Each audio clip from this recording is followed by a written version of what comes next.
Whenever I interacted with Kaine, I was reminded about something from my past. Maybe my mind has been confusing her with my sister this whole time. Anyway...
Once again, it's a little bit hard, I guess, unmuting and immediately saying hello. I don't know why, so I'm just going to overextend it and say hello right now. Hi. I don't know. I thought it would be a little bit more, a little bit less awkward, I guess, for you reading, and for me, that's just kind of like skipping over it. Sorry. Alright. If you're ready, let's just continue.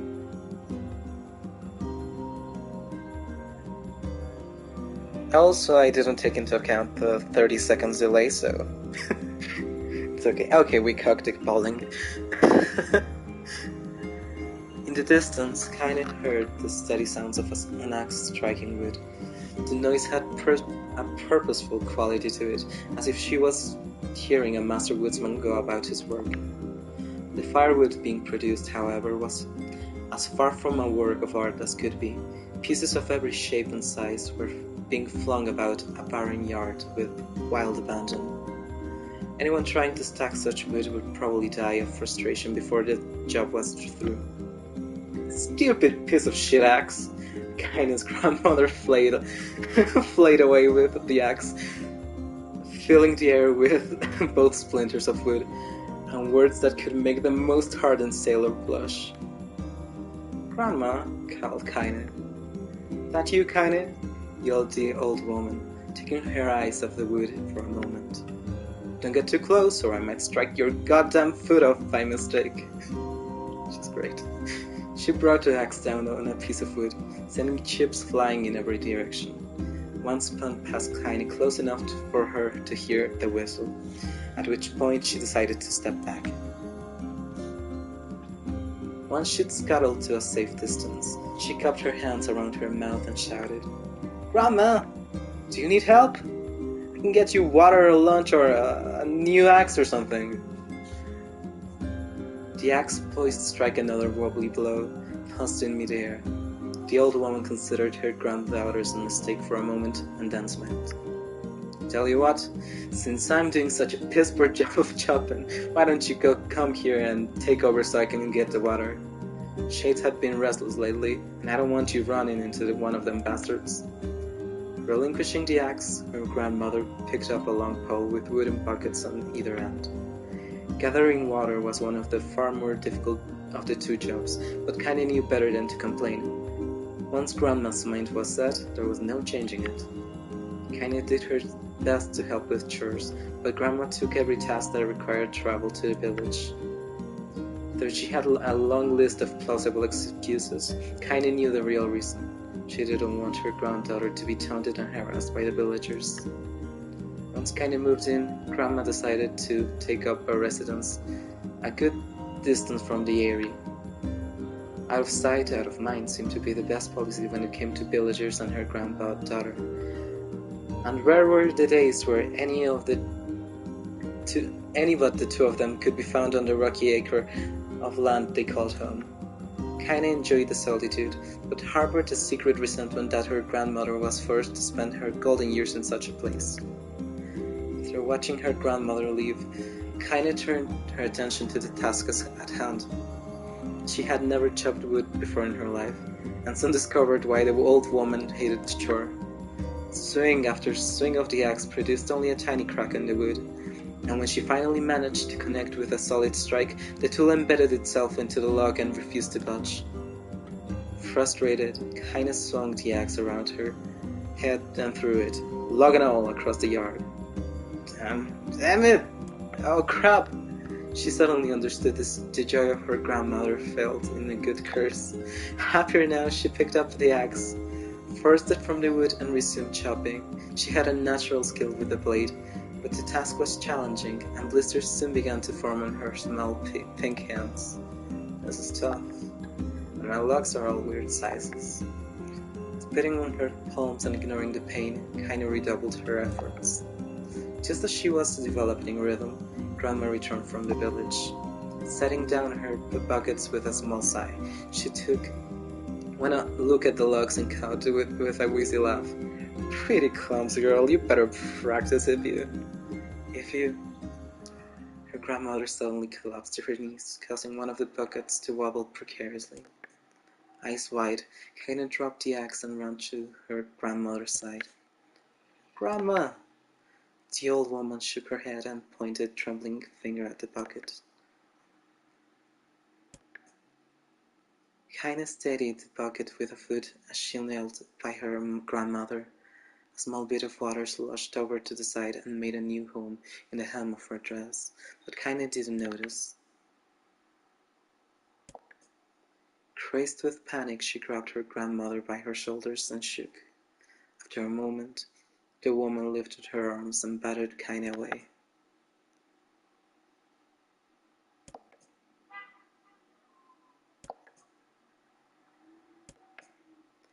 Kaina desperately wanted to believe her, but one look at the old woman's shaking her hands and worn face told her more than words ever could.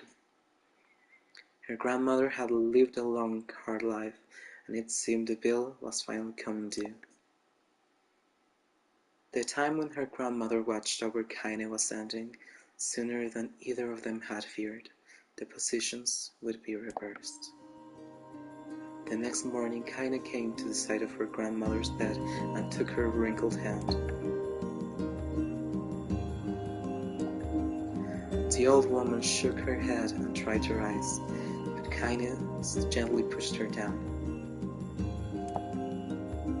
Her grandmother fixed her with a gaze that could melt steel. After what seemed an eternity, she finally lowered her eyes and sighed.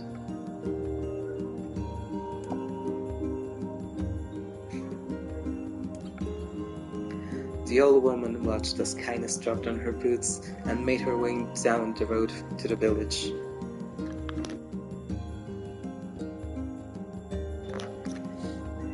Hours later, as unseen, the sun made its way across the dark, rainy sky. She was still watching. Kaina moved at a brisk pace, checking her pockets every few minutes to make sure the money her grandmother gave her was still there. Every noise caused her to spin on her heels, making sure she wasn't being stalked by a shade, or worse, Dimo and his gang. But she encountered neither tormentors nor shade, and Kaina finally found herself at the entrance of the village. The few adults she could see glanced sideways at her, then muttered to each other behind raised hands before slinking away into the shadows. Her heart racing, Kaina took a series of rapid, shallow breaths and tried to calm herself. I have to prove myself. I have to help Grandma. I have to be strong. She chanted one of those words to herself over and over as she slowly made her way. Finally, her eyes settled on a rotund older woman who was angrily waving her arms in the air and telling anyone who would listen exactly what she thought of Kaina's presence. With a bravado she did not feel. The woman's flabby cheeks shook in bewildered anger. How dare these things speak to me, they seemed to say, but Kaina saw that her eyes held a different emotion. Fear.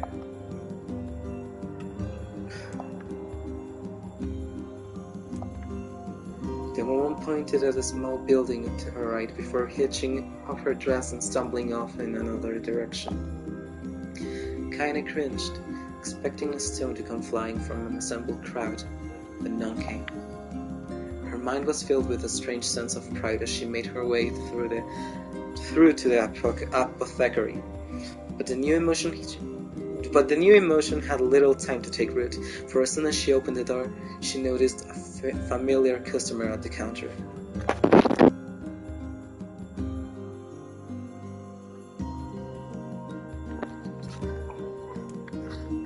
It was Dimo. He'd clearly been sent there on some kind of family errand because his gang of followers was nowhere to be found.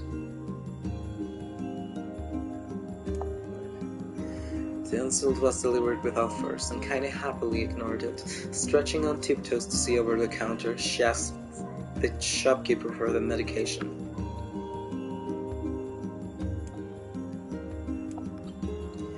The boy's eyes grew so wide they seemed ready to fall out of his head. But before he could let fly a comeback, or worse, a punch, the apothecary told him to knock it off before he kicked them out of the store. They must slunk out of the shop, cursing Kaine under his breath.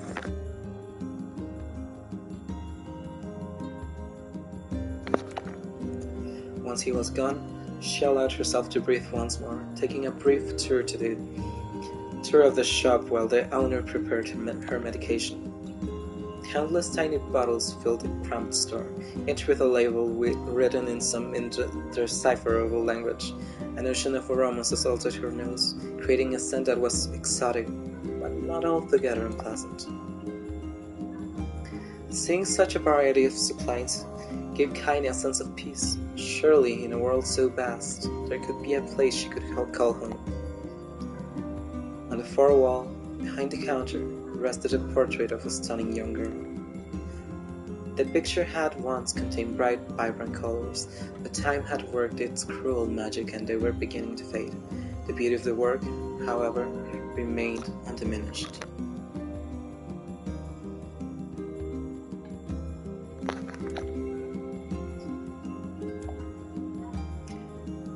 Kaine turned to find the apothecary with a small vial of medicine in his hand. His eyes were gentle but sad, and they seemed to stare through her and into nothing as he spoke. Man.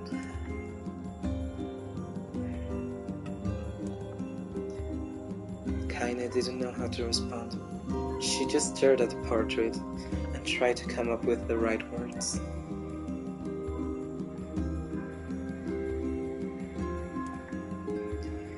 He shook his head slightly, then looked down at Kaine and smiled, handing her the medicine. He reached into his sizable green apron and produced a handful of old wax crayons.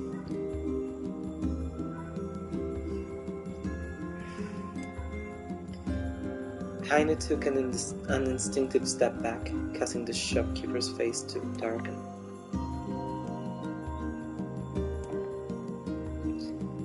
Between you and me, I'm not sure which of them is to believe, but I also don't think they matter much.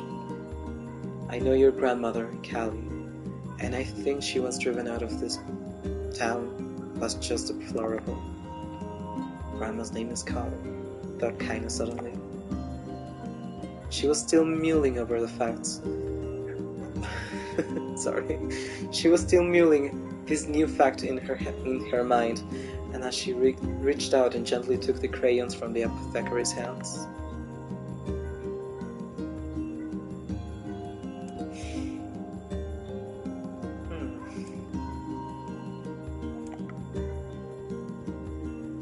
Kaine murmured a quiet agreement, but inside her heart was bursting.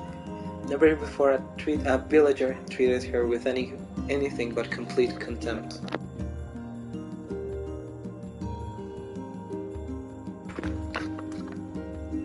It was a tiny, almost imperceptible step, but it was a step nonetheless, and with enough tiny steps, she might one day discover the rest of the world.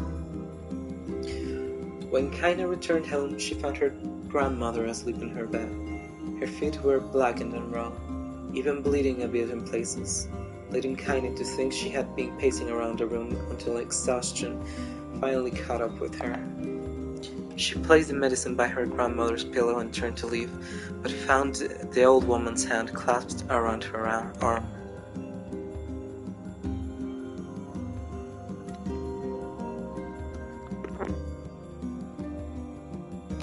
Grandma sat up and examined Kaine from head to toe. Finally satisfied that nothing terrible had befallen her grandchild, she leaned back and allowed herself to relax.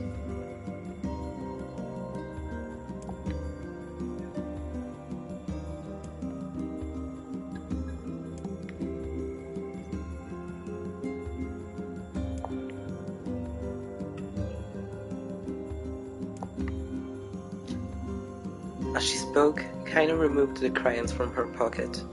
After a brief explanation of their source, she informed her grandmother that she was going to sketch her portrait.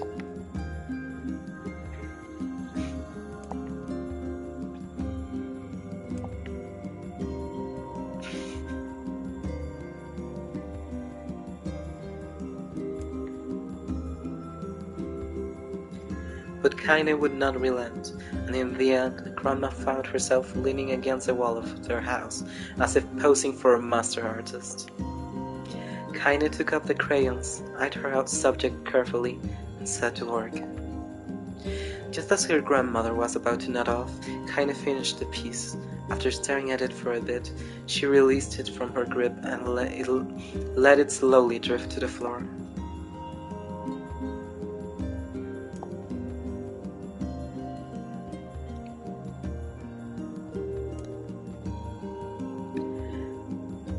The old woman's eyes narrowed at her granddaughter's disappointment.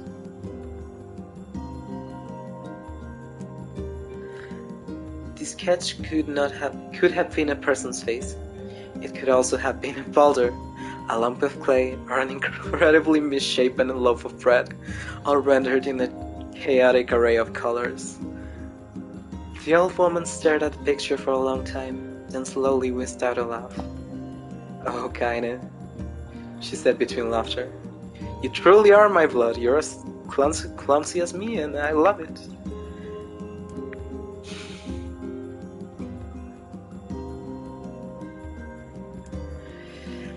True to her word, the old woman gave the picture a place of honor above the kitchen table. In the days that followed, Kaine would often catch her staring at the portrait with a strange smile on her face, an action she interpreted as silent, mocking laughter. A week later, Kaine could stand it no more and asked her grandmother to take the artwork down.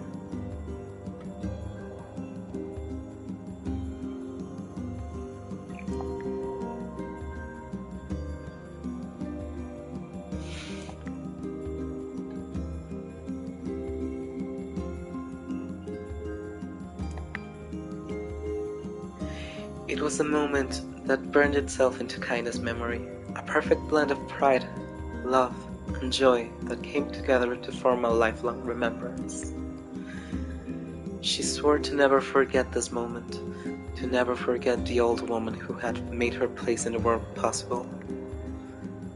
Times move on, people and memories move in and out of a life like ghosts passing through a hall.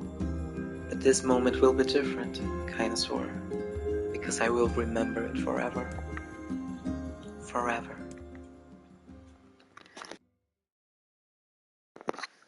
I'm gonna cry actually.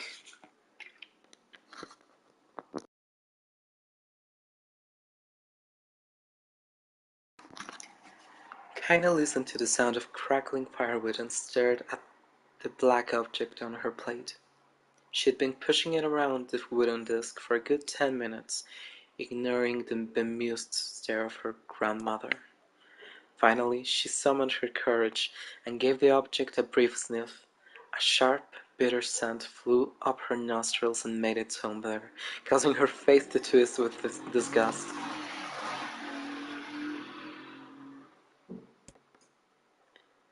The old woman threw some more wood under the cooking pot and snorted.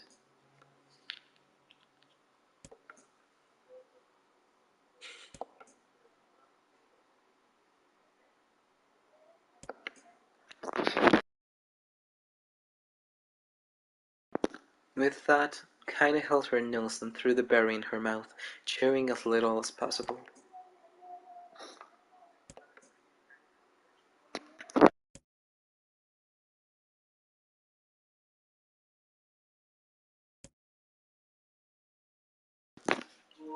"5 years had passed since the moment when Kaine's grandmother saved her from the bullies.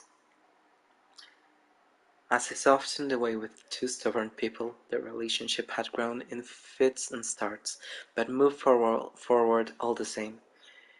Meals that used to be somber affairs were now filled with laughter and hurled abuse in equal measure. Kaine could not remember a time when she had been happier.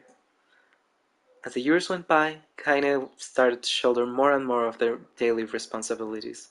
Her grandmother's legs grew weaker by the day, and she could no longer do many of the chores she used to take for granted. And so this morning found Kaine lacing up her work boots with a breakfast of burnt berry rolling through her belly.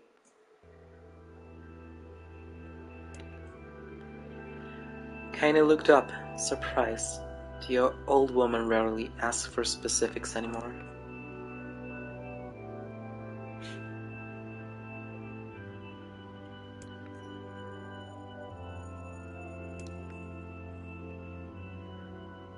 Kaine stared at her grandmother, then held out an arm and swept it around her helm. Constructed mostly of cloth, rope and rubble, the old place sagged like a boxer in the final round.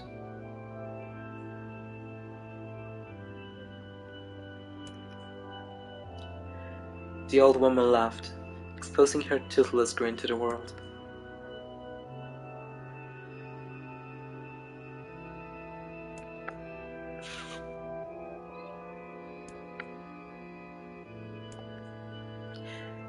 The old woman tilted her head and stared at her granddaughter.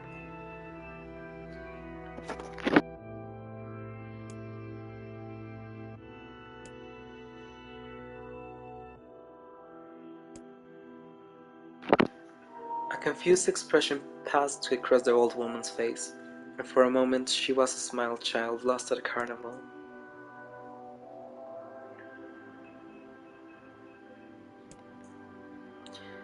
She didn't finish the thought, instead walking over her nightstand and gently taking the wreath of lunar tears from the drawer.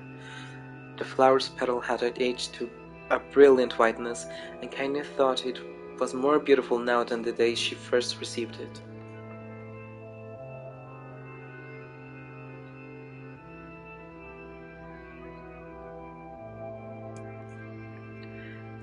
Annoyed, Kaine reached up to remove the garland, but the look on her grandmother's face stopped her hand.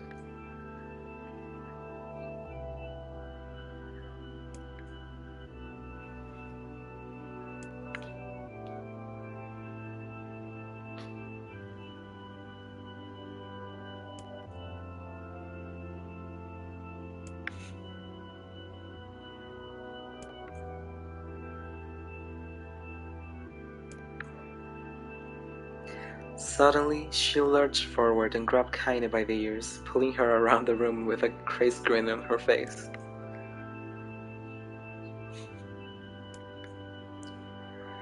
The old woman stared at her and blinked, then slowly held her wrinkled hands out as if it was the first time she had ever seen them.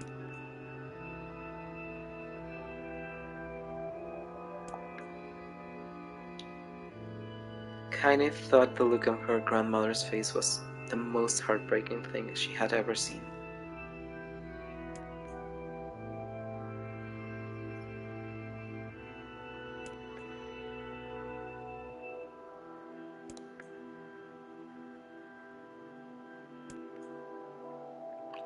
Kaine rolled her eyes, then kissed her grandmother on the forehead and made ready to depart, trying desperately to ignore the worry that was gnawing at the walls of her heart.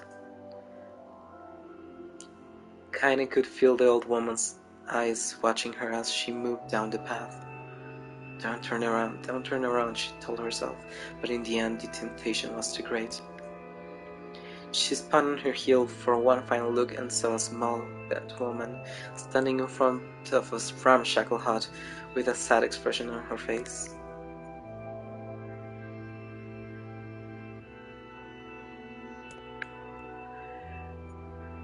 Kaine worried about her grandmother all day, causing her work to suffer. What little fruit she could collect was tossed carelessly into the wheelbarrow, and she found a couple of stones before losing interest in the project. Finally, as dusk approached, she decided to call it a day. Cursing herself for the lack of focus, Kaine pushed the nearly empty wheelbarrow back down the path. As she crested the final hill, she suddenly froze in place. The wheelbarrow fell from her fingers and collapsed on its side, sending a few pieces of wrinkled brown fruit rolling back and down the hill. Her gaze was transfixed by a thick black cloud that hovered just ahead, tracing its path with a finger. Kaine suddenly felt her stomach knot onto itself.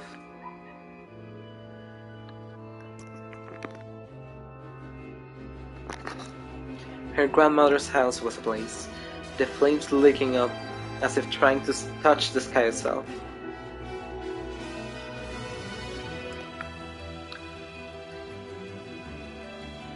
Kaine ran then, faster than she had ever moved in her life. Once she tripped on a stone and went sprawling into the rocky ground, but she leapt to her feet and continued running, unmindful of the blood that spilled from her wounded hands and knees. As she got closer and closer, Kaine's mind began to race in time with her footfalls.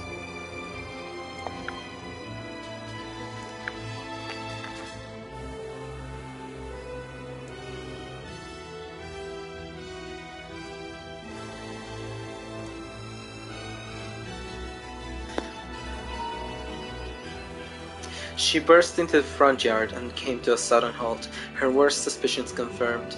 The smoke from the fire was mingling with the thick, inky blackness of an enormous shade. The massive creature supported itself on 3 twisted feet and achieved balance through means of a large armored tail. Scale, horns and claws sprouted from its body in a random, chaotic pattern, giving it the appearance of a lizard designed by some insane god. Seeing Kaine, it let out a roar and flicked its tail, sending small whirlwinds spinning around the yard.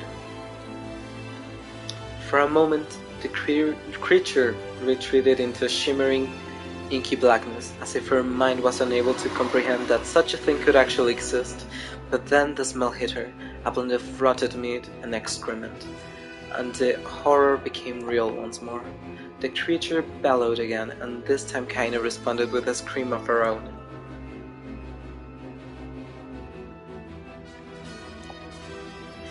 The shade eyed Kaine with bemused interest, then it began looking from her to the house and back again, as if urging her to look at the destruction it had so gleefully wrought. With dread building in her heart, Kaine glanced toward the house. Through the smoke and flames, she spotted a small figure struggling to escape the ruins. At the sound of her voice, the old woman began waving frantically. Kaine's legs sprang to life as she raced across the yard toward the flaming wreckage of the house. Before she could advance more than a few steps, the shade opened its mouth and let out a roar powerful enough to uproot trees and send them flying.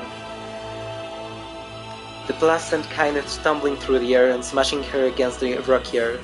Stars danced in front of her eyes as she tried to remember how her legs worked.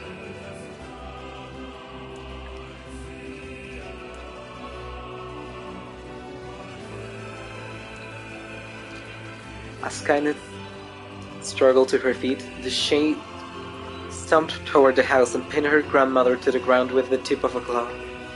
The old woman struggled to move the claw from her stomach, but she might as well have been pushing a mountain. She coughed briefly, sending a small spray of blood into the air, then collapsed to the ground, her energy completely spent. Kaine lurched to her feet, only to fall back to earth with a gasp. Her ankles were on fire. One or both of them were surely broken. Ignoring the pain that screamed through her body, she began dragging herself across the ground, leaving a drunken trail of dust and blood in her wake.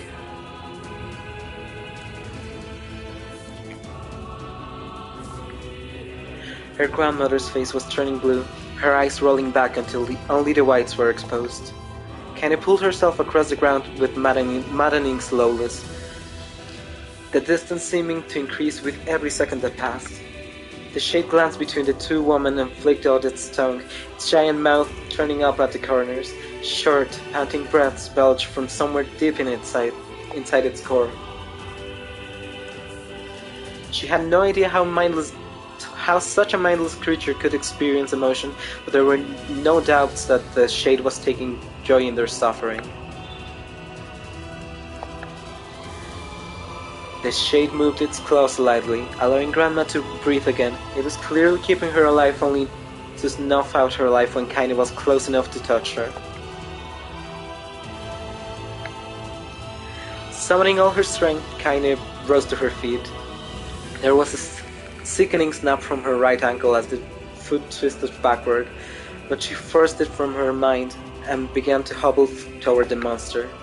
Pulling a small knife from the pouch at her waist, she leapt on the foot that pinned her grandmother and plunged the weapon deep.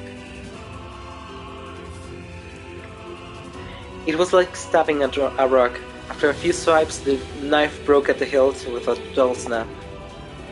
The shade panted laughter again, then raised its tail and sent it rushing through the air toward the young girl that was latched at its foot. Kaine never had a chance. The tail struck her square in the chest and sent her crashing into the burning wreckage of the home. As she lay on the ground, with blood pouring from multiple wounds, a small, weak voice spoke up.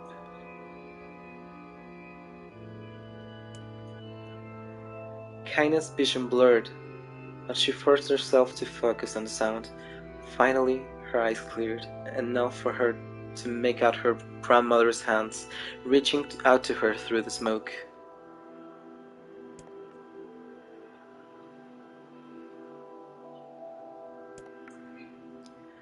Kaine grabbed the hands and held on with all her strength.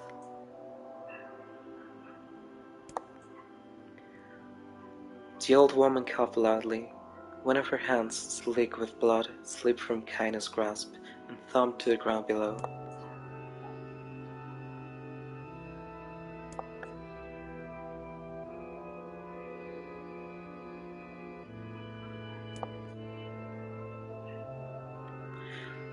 The thought would stay forever unfinished. Before she could say another word, the shade's clawed foot descended, smashing through the remains of the roof and down upon the shattered figure of the old woman.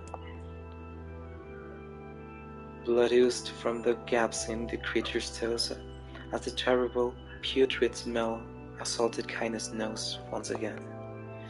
She stared at the foot, dumbfounded, convinced that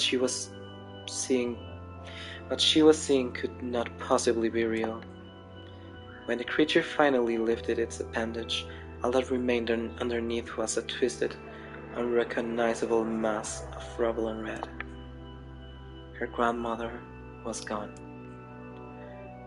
Kaine blinked, trying to feel the hands which had been in hers just a moment before.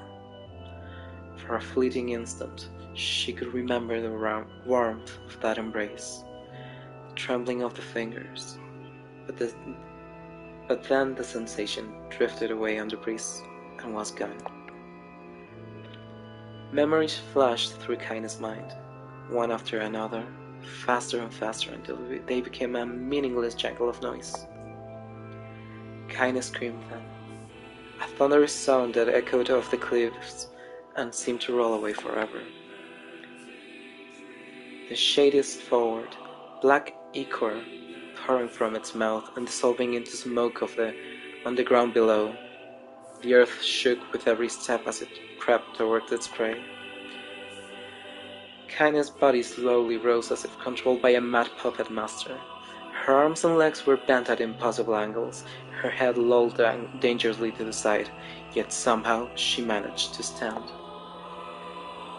Staring at the shade, her eyes began to glow with a deep red fire. The creature, so confident just moments before, took a slow, hesitant step backward, trying to discern if this broken human could possibly pose a threat. Kaine seized the moment. Laughing like a mad woman, she leapt into the air and plunged the shattered hilt of her knife deep into the leg of the shade. The shade shook Kaine off like a fly, sending her crashing to the earth once again. Her chest rose and fell slowly, as if a great weight were resting on it. Moist sounds of pain echoed through her mind. Something warm and thick oozed from her ears.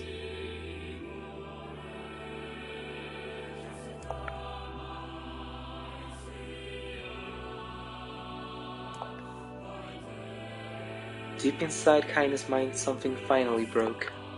The sound, the pain, the smoke and flames, all of it faded away until all that remained was a single incantation repeated over and over again.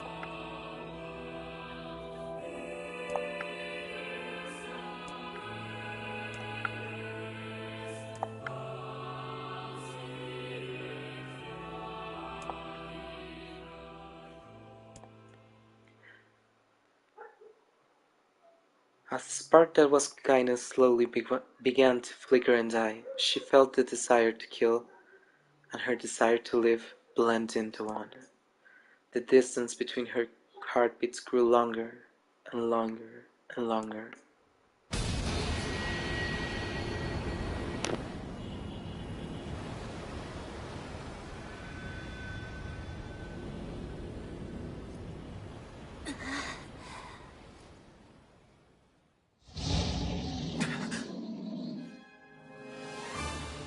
The beast approaches. Oh, I know.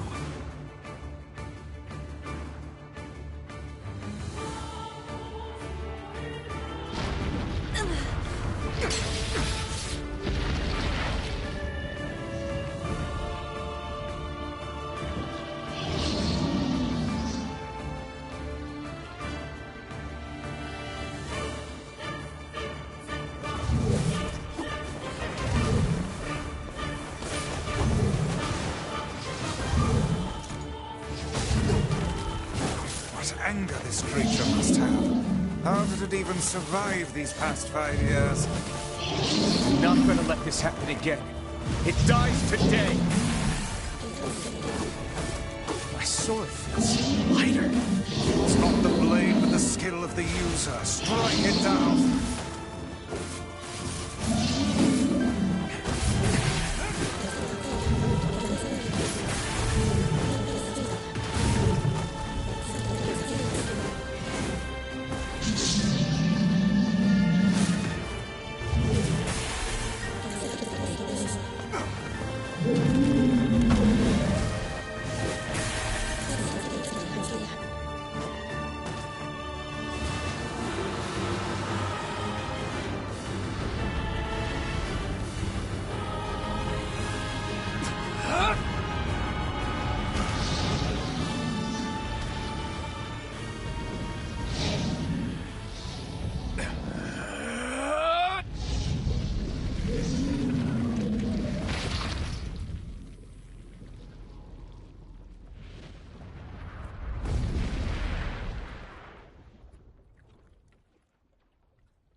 Welcome back. No worries. I've been just pacing uh, pacing around a little bit because I had the horrible idea to check out how my voice sounded, and then I kind of want to kill myself, but it doesn't matter. We don't learn, we ball. Um, but yeah, I think that it's absolutely incredible that this game said, "Oh, you're a little bit distraught because of Route A," and then they dropped this.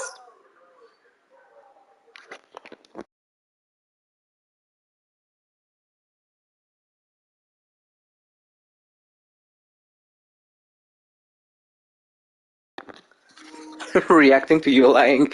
Don't lie to my face. No, but seriously, uh, I don't know. I forgot what I wanted to say. I'm sorry. Not the fucking piggy. All right. Whatever you say, Red. um. Oh, yeah. I wanted to say thank you. Um.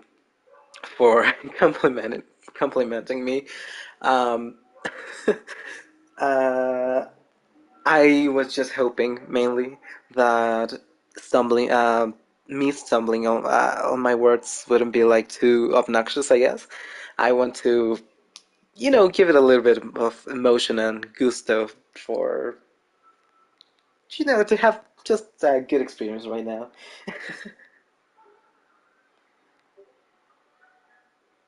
Thank God. Okay. Yeah, I'm anxious, I guess. Well, whenever you're ready, we can continue. It's gonna be a little bit more of reading. I don't know how much. I don't remember how much more like. But um, I got water now, so doesn't matter. We can keep going.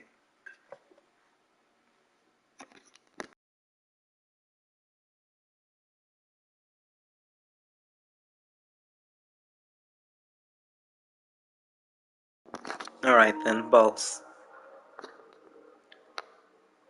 Gently, weakly, softly. The shade, sure that its tormentor was dead, turned and stumped off towards the horizon, stopping along the way to bellow one final roar. Shamed beyond imagining, Kaine tried to turn her head to the side, but only succeeded in coughing up a huge gout of blood. It was getting difficult to see, and only after a moment of fierce concentration did she realize that her left eye was gone.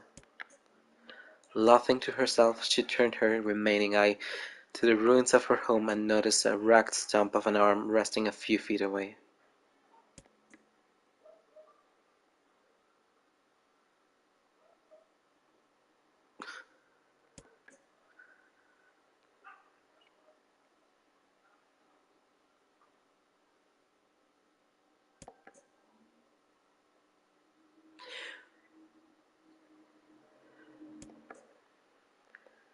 The voice of her childhood terror evaporated into smoke, only to be replaced by another, more recent voice.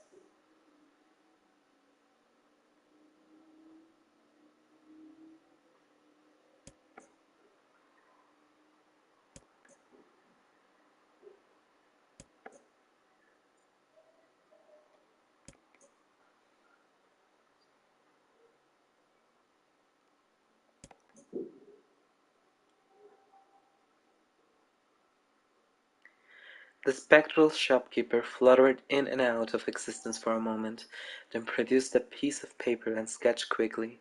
After a few seconds, he turned the page to Kaine and smiled.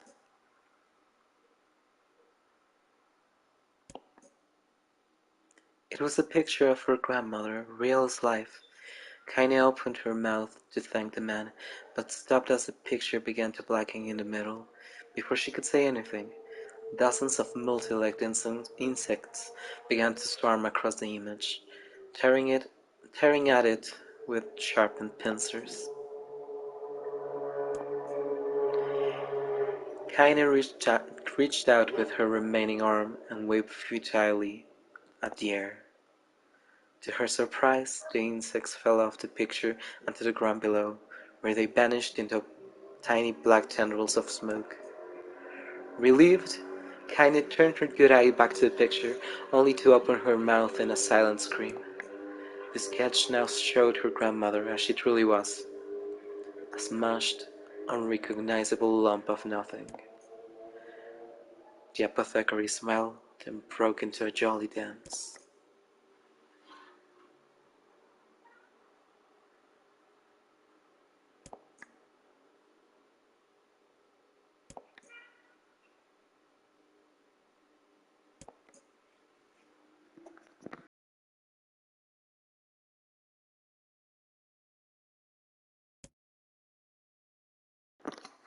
Drowning in despair, Kaine laid her head back in the mud and smoke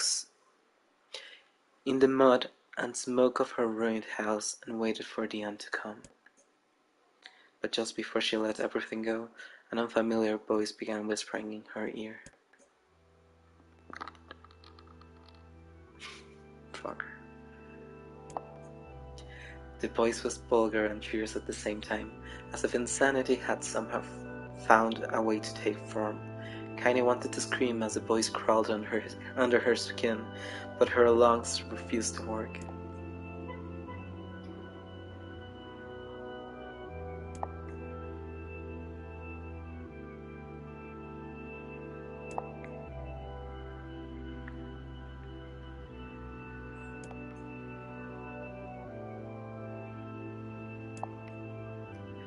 Kaine finally resorted to shouting at the voice with her mind.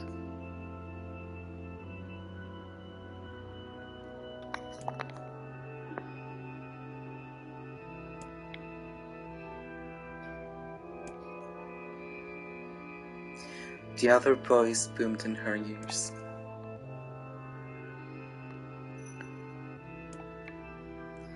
Kaine glanced down and saw a black, shiny substance oozing from her legs. She tried to brush it away, but her remaining arm would no longer respond. The substance slowly crept around her feet, and then began moving up towards the rest of her body.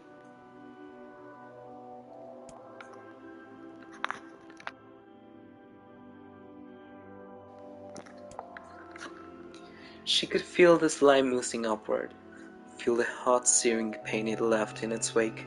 Whatever else might be happening, she was still alive, and this was real. Kaine tried to ignore the voice and concentrate on the pain, but the newcomer would have none of it.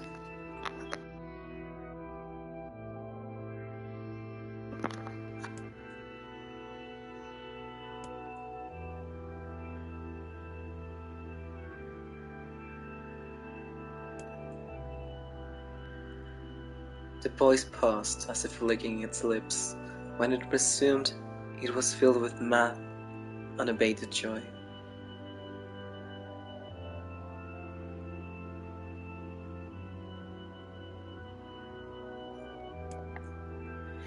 In response, Kaine shifted her head and vomited. The warmth of it crept down her front and mingled with the pain of the encroaching black ooze.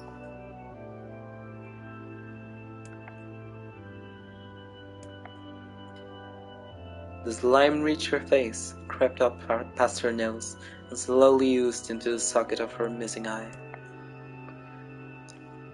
The moment it touched her brain, Kaine was struck by the most powerful sensation she'd ever felt in her life. It was ecstasy. She wanted to scream with delight, but all she could manage was a small whispered moan.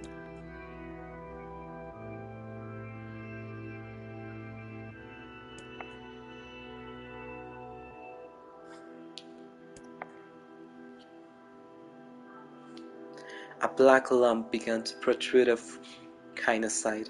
As she watched, it grew longer and thicker, eventually taking the form of her missing arm.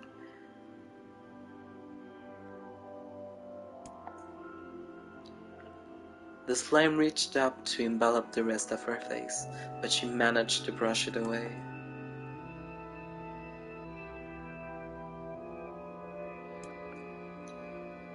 The black goose hesitated, as if considering the request, then quickly shimmered down her body before disappearing in a cloud of smoke.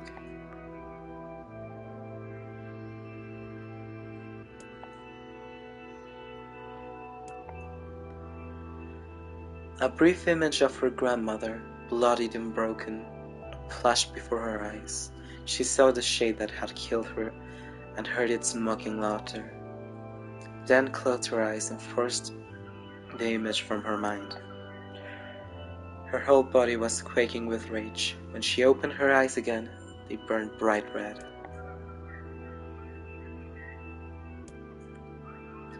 Kaine glanced down and saw a mysterious pattern. The pattern of shades burned itself into her left arm.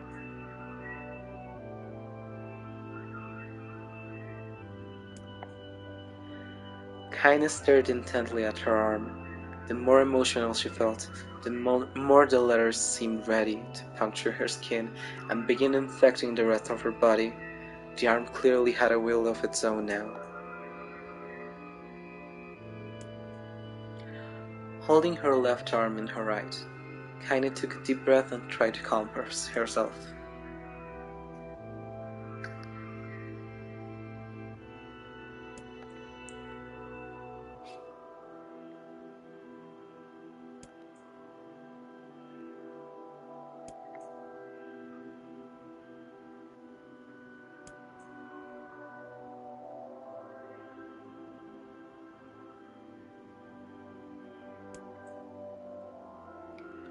Kaine grabbed a nearby shard of glass and tried to saw off the shade-infected portion of her side. Before she could, her darkened left arm grabbed her right wrist, crushing it. Kaine screamed and dropped the shard as the sound of bone crunching on bone filled the air.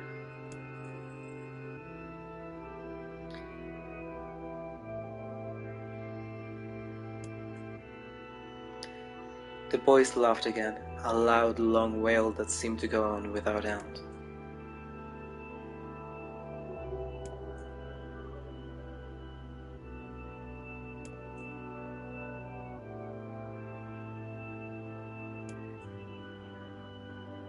Kaine looked up, tears in her eyes. The sky seemed smaller somehow, darker.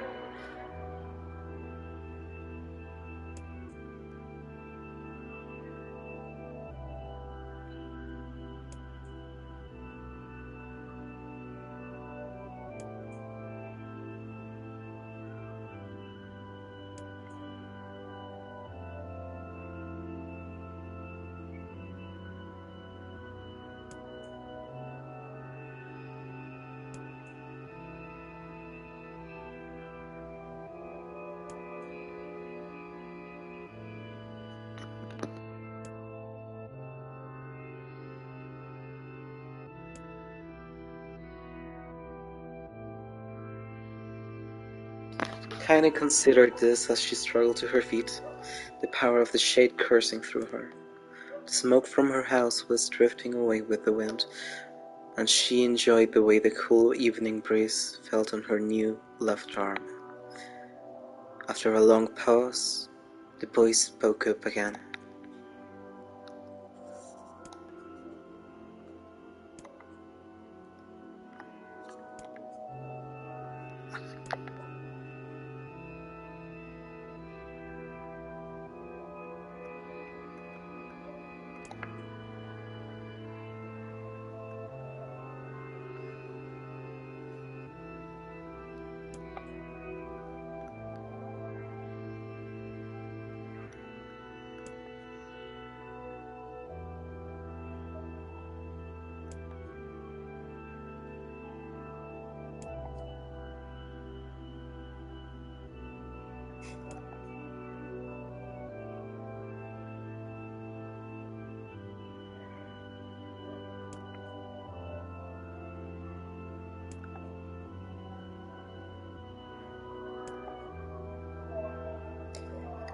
The voice grew fainter and gradually faded away, fading to somewhere deep inside Kaine herself. Kaine waited until she was sure the voice was gone, then waved her new left arm around a few times. Desperately, she began poking and prodding at the new limb, determined to find something wrong with it. She didn't want it to feel normal. That would mean the creature inside her had already won.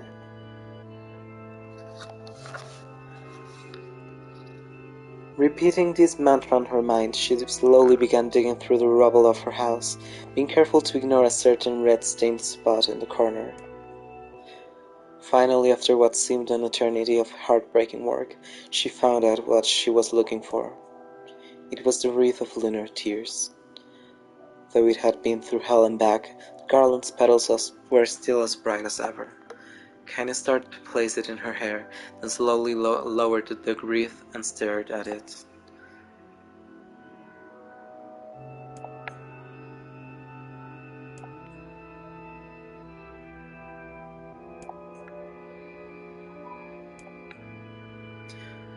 Holding the flowers to her heart, Kaine fell to the ground and sobbed.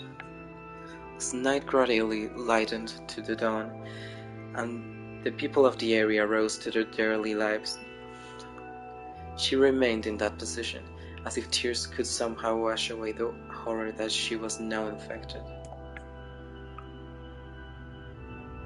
Alive! Stay alive! Stay alive! Grandma. Kaine, you gotta live! You gotta come back to us!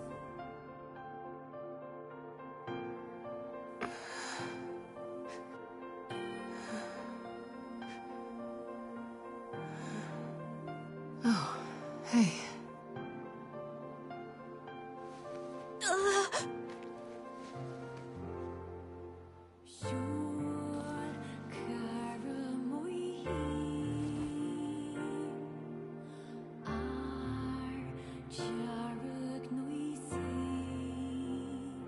Emil, you were the one calling me, weren't you?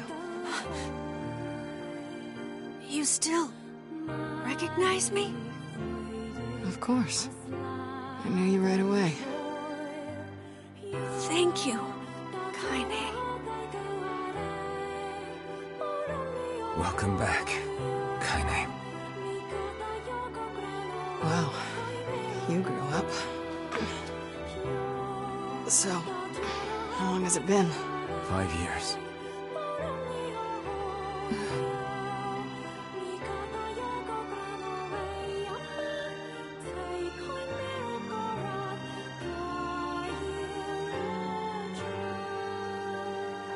Shit. That's a long time.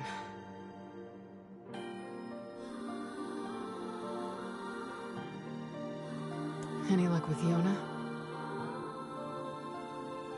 We are still no closer to finding her. We need a way to locate the Shadow Lord. By the way, this is for you. Is that a lunar tear? It's not as good as your grandmother's, but I tried. No, it's great. Thank you.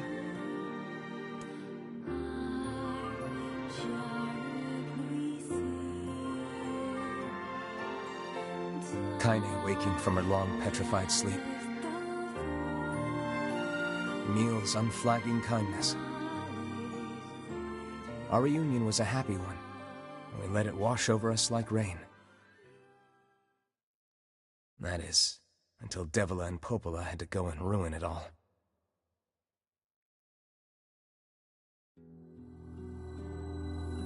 Are you kidding me? You can't be serious! Please, try to understand. People are tired and scared, and... I'm sorry. I'm sorry you have to bear the brunt of that. This is crap, and you know it! It's okay.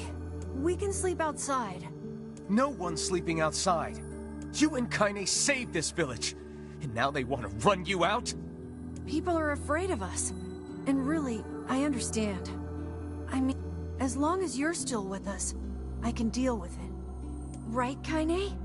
I'm used to sleeping outside. But... We'll see you later. Sorry about this.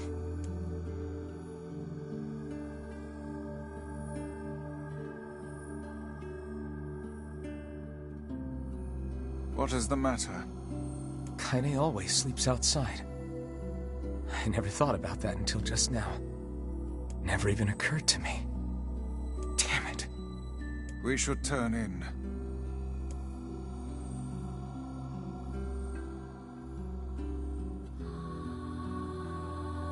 I didn't get much sleep that night. For the first time in my life, I hated Devila. For the first time in my life, I doubted Popola. But those feelings are pointless in the end. They said and did what they did for the sake of the village. To protect it from the horror of the Shades.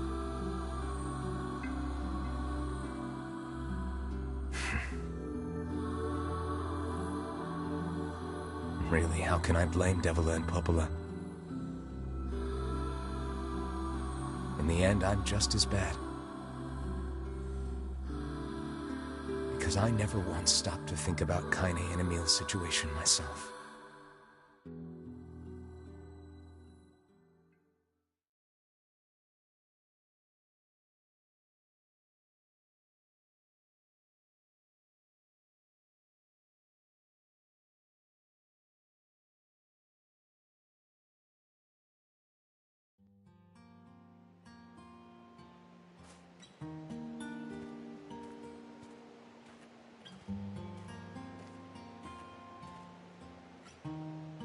I should apologize to Kaine and Emil. But what good would that even do? I got a fire going, Kaine. Wait, is that... Campfires are weird. I'm so happy to get to talk to you again, Kaine. Yeah, me too. I tried everything I could think of to save you, you know. I polished you with a special cloth. I poured warm water over you. Wait, you poured water on me? Yeah, but it didn't really do much except make you all shiny. Hey, Emil. Thanks for saving me. I guess you noticed how I look different now. I'm sorry, Emil. I'm sorry for all of it. Well, I mean, this new form isn't all bad, you know? At least I can look at you when we talk, right? Hey, so why don't you tell me something about yourself? I'm not very interesting. Sorry. Come on, I just want to know you better. Please? Fine. This all happened when I was a kid. Before the whole shade possession thing. My body is... different. And when the villagers found out about it, they started treating me like a freak. But one person, my grandmother, accepted me just as I was. No matter how bad things got, she gave me the strength to keep going. She's really special to you, huh? Yeah. Oh, hey! That gives me an idea. Since we cured your petrification, we should start looking for a way to cure your possession in my body. I know we can do it if we all work together. Heck, it'll probably be super easy. Let me guess. More warm water? Okay, can we just forget I told you about that?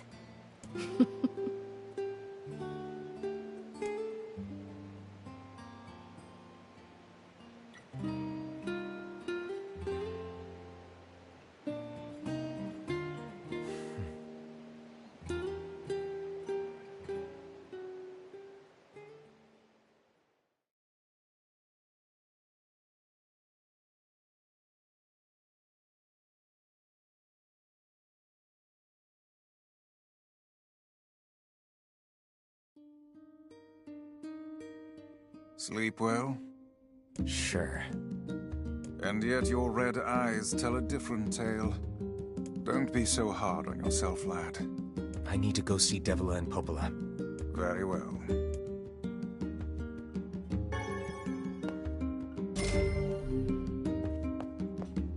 What might that be? It's Mom's diary. I have not heard you speak much about your mother. She got the Black Scrawl and died when I was little. My apologies for bringing it up. It's all right. I can barely remember her face anymore. This is the only thing I have left of her. Reading it helps remind me of when we were still a family. I see. But the final entries get a little strange.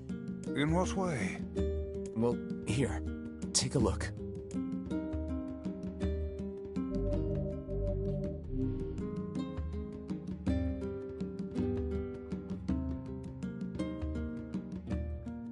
Say there.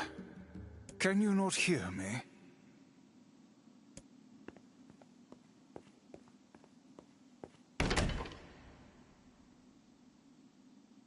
Why are you standing about like a slack-jawed ninny? Sorry. Felt like I was dreaming or something. Sleeping on one's feet is quite the talent indeed. Come now, there's the door. Right. Let's go. Okay, I'm freaking the fuck out because this wasn't in the original. By the way, oh my fucking god, they. Do you know who he is? Yeah.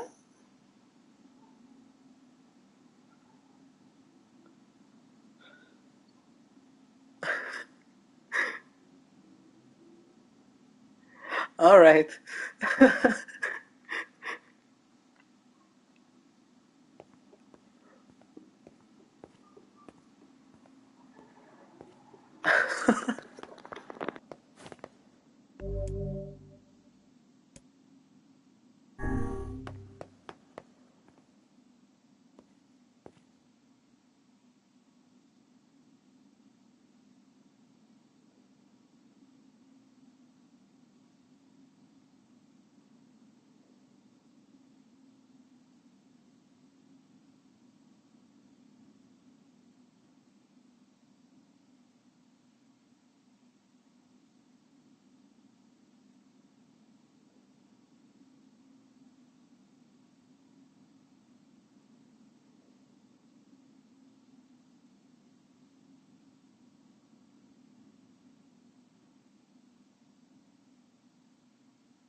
Alright, I ran as fast as I could. I have no idea what this fucker is doing here because at first I just had thought, you know what, they chose Brother Nier over Papa Nier just because they wanted to, well, overseas to experience like the original way to play the game, and now he's here for some fucking reason. I don't know what the fuck they're cooking, but we fuck around and find out, I guess.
I genuinely have no fucking idea what is going on right now.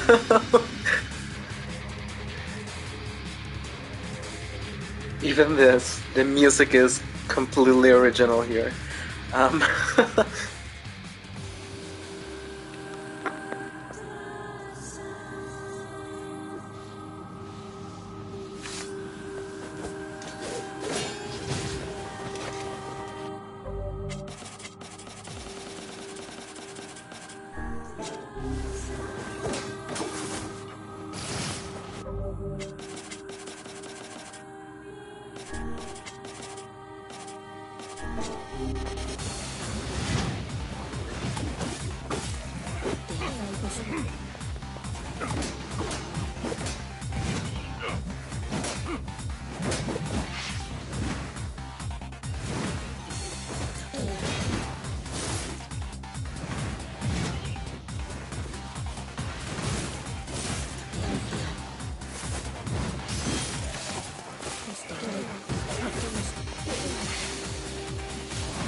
By the way, I'm gonna need you to, I guess, memorize the the text that they're presenting right now. Take it at face value. Oh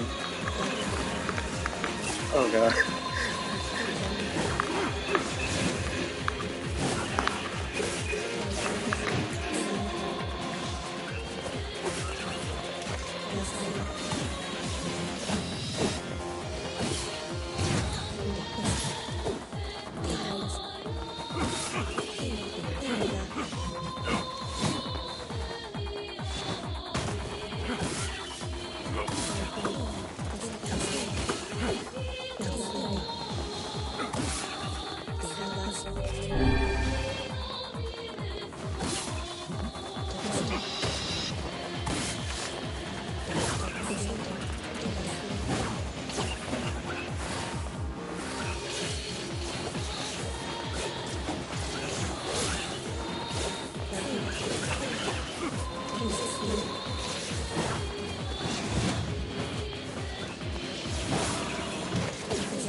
Yeah, I think it's because it is completely... I don't know where they're going with this.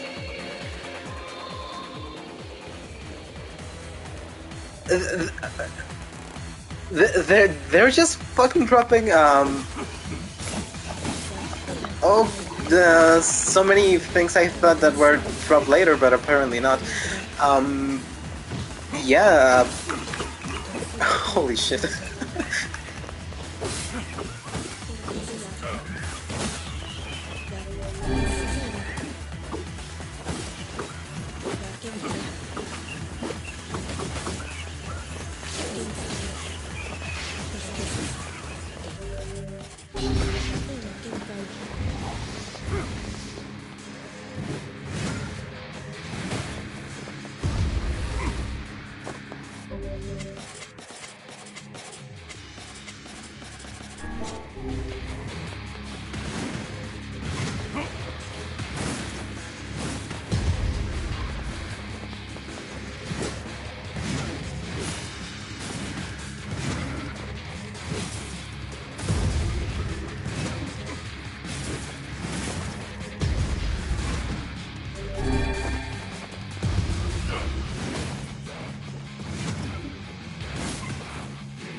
I generally don't know what to think about this route so far.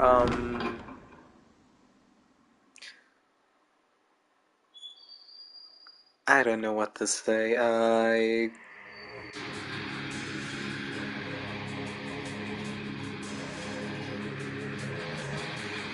This also ties into Automata, by the way. This is completely about the dark side of the moon. Oh.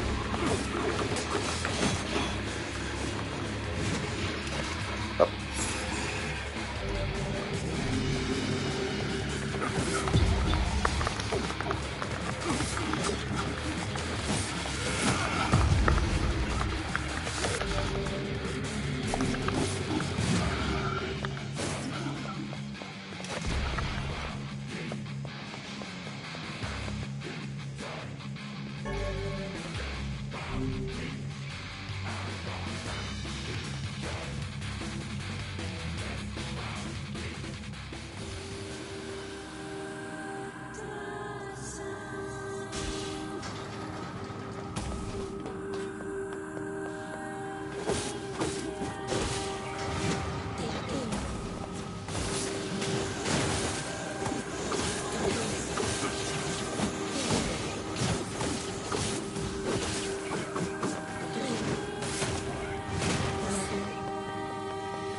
It seems we have been shut in.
Not gonna lie, I kind of fucking love these remixes. They said, you know what, let's just make the Pulse remixes for each song. And so far, Song of the Ancients is winning. By far.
Okay, question.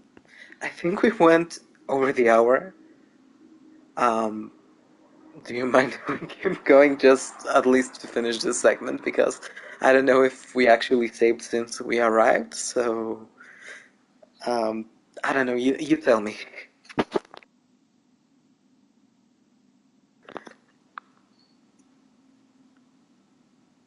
Okay, thank God. As long as you're all right with it, let's just keep going because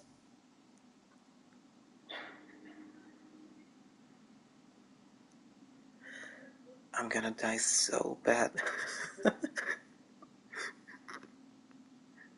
Oh, fuck it, we ball. Spidey will be unable to save until the battle is over.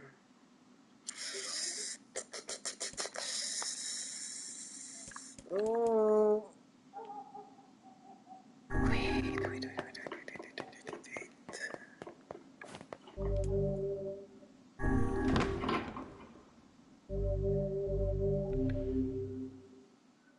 I kind of completely forgot that what the cutscene before this was, and I'm just realizing that it might just take us to the main hub. Sure enough. My word. Something wrong? I feel as if I've just awoken from a most unpleasant dream. I know what you mean. That happens to me whenever I read it.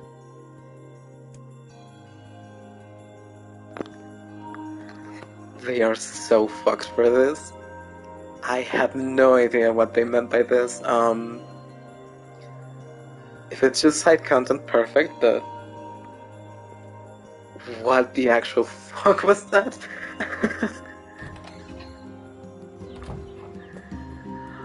Alright then.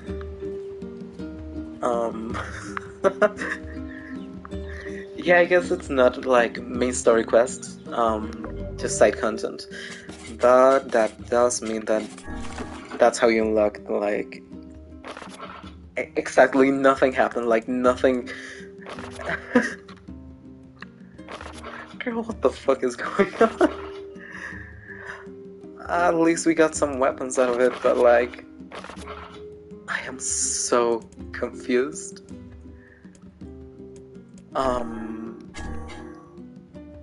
Yeah. All of the texts in the in-betweens, that's exactly what ties Near Replicant and Near Automata. Like, even the little things like, I don't know if you've noticed, but they actually made it so that Near Replicant and Near Automata, not the weather. The weather changes, but it's never like sun and moon cycled. And it starts from this game, actually.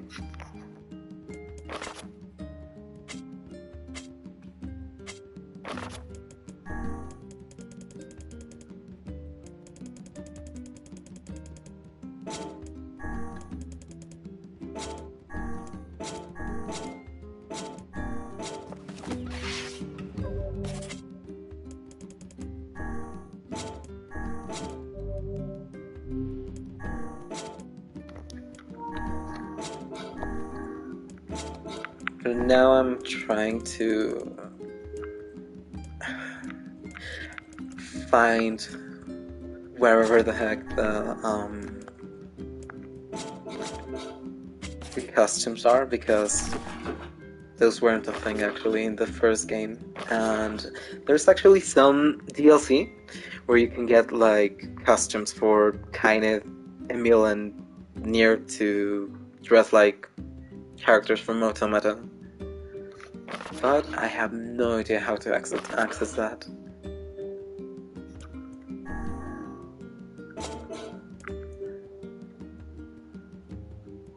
I have no idea what just happened. We were vibing with MSQ, and then I kind of like completely lost track of everything after Papa Nier appeared.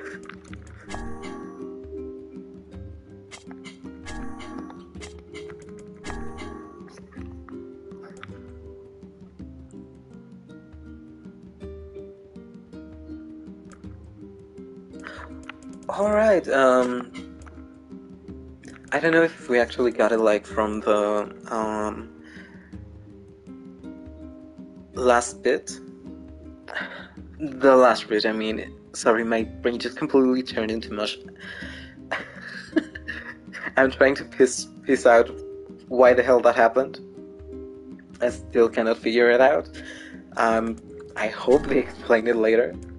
But remember that at the end of Route A, Popple and Double A gives you like a couple of documents. I don't know if we can read it right now.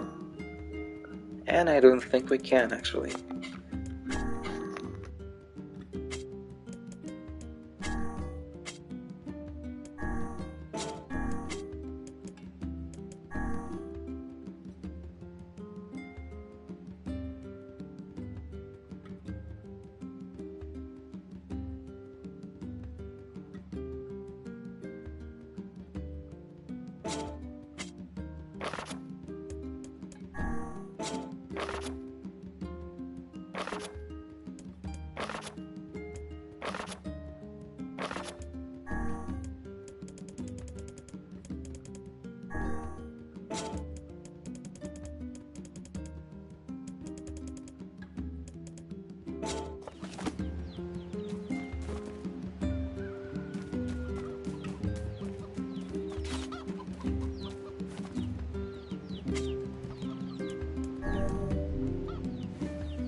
Ugh.